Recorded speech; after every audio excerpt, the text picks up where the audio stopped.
Like its less expensive sibling and predecessor, the Fujifilm X-E2 delivers pretty excellent photo quality.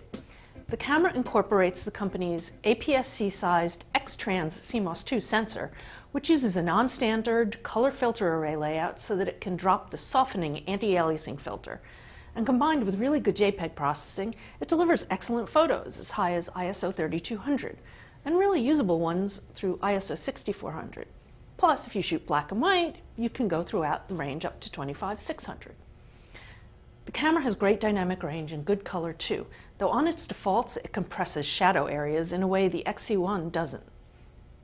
The flip side, however, is relatively poor video quality, with a lot of edge artifacts and moire that the anti-aliasing filter usually deals with.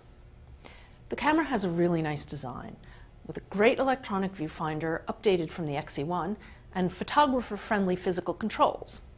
While I wish the LCD could tilt or articulate, and it still really isn't visible in direct sunlight, the EVF is probably a solid trade-off. The camera has a more analog feel than similarly priced models, with a manual shutter speed dial, exposure compensation dial, and a kit lens that has a manual aperture ring.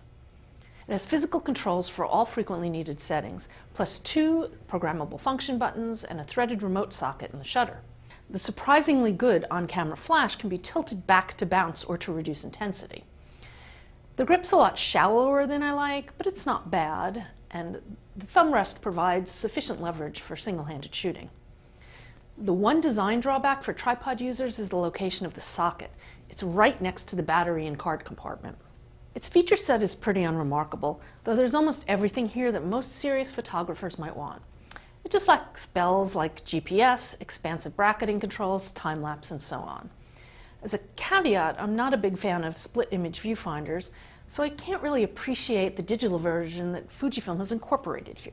And the one significant new feature, Wi-Fi, has pretty middling features, and it has connectivity problems, especially with iOS devices. Its performance is better than before, but still lags its competitors. For single-shot autofocus, though, it's more than acceptable. If you're looking for great photo quality with a moderately analog-like shooting experience, the X-E2 is it. It's just not the most well-rounded version of its cohort.